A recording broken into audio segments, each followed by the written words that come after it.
You know, mentally, yeah. Physically, probably not. It's just one of those things that I guess we'll never know.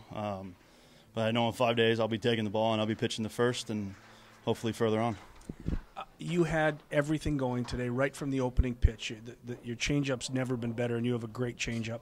The slider was terrific, and your fastball set everybody up. Let's talk about your command today. You know, it was just one of those games that anything I threw up there seemed to be working.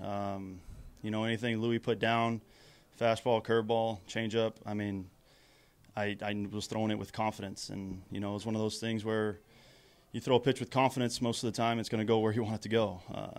Everything in this game is about confidence, and I was able to locate my fastball in and out, like you said. My changeup was good. I mean, it's tough to say that it wasn't great. I mean, looking at the stat line, but it's been better.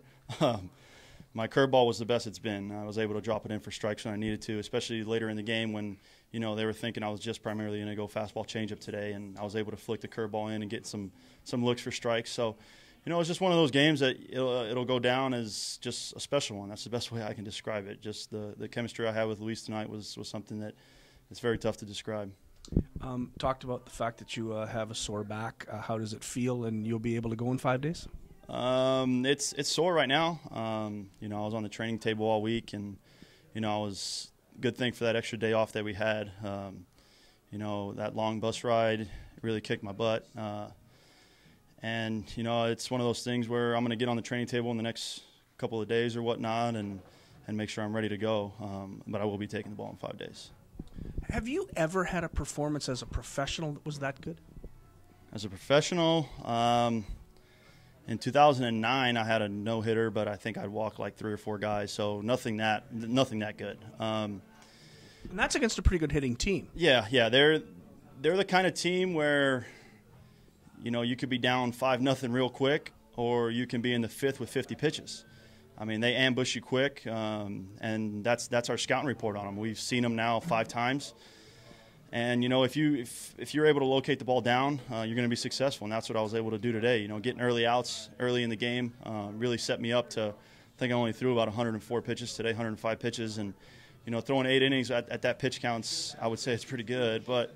You know, it was one of those things where I feel like I didn't have a long inning because I was able to get them to swing early, especially early in the game. And then I started to strike some guys out later in the game there. But, you know, early contact with them is a big thing because, you know, sometimes you can look up at that scoreboard when you're playing that team over there and you look up and you got 3 or 4 runs in the first and second inning, and now you got to scramble to try and preserve a game. Did you ever think in the dugout that, hey, I got a no-hitter? This is special? Yeah, in the first inning. I mean, I'm not gonna lie. I mean, you know, you look up at the scoreboard, and I look up there every inning. I mean, to be honest with you, I want to see what our team's doing. I want to see what they're doing, and I like to know where I'm at in the lineup. And so I typically ask our pitching coach, where am I at? And he'll tell me 1, 2, 3, 4, 5, 6, 7, 8, 9. And in the first inning, when he told me 4, 5, 6, I was like, oh, I had a perfect first. And then next inning, he was like, hey, you're at 7, 8, 9. Oh, I had a perfect second. And, I mean, I knew from the beginning what was going on. A lot of my teammates and whatnot, they kind of stayed away from me starting the 5th and 6th innings. But I went to them because I'm just that kind of guy. I don't do well with quiet environments. I'm a rah-rah guy. And, you know, it's not one of those things where I would prefer to sit there by my lonesome and just a man in his thoughts. I'm not that kind of guy, you know. So come chat me up and whatnot, and let's not make a bigger deal than what it is. How much does it hurt you in your gut to not have finished that game? It hurts. But it'll hurt more in my gut if I'm not able to take the ball in 5 days. You know, it's one of those things where right now we're 6-9 through 15 games, and we got to start winning some ball games. And the most important thing for my team is to go out there in 5 days and give them a chance to win like I did tonight, rather than go out there for the 9th and God forbid something terrible happens where I'm not able to go out there in 5 games. So, you know, it's one of those things where it's going to go down as what if, but in my mind, it's going to go down as a good performance, and let's go get them next time. Congrats. Thank you.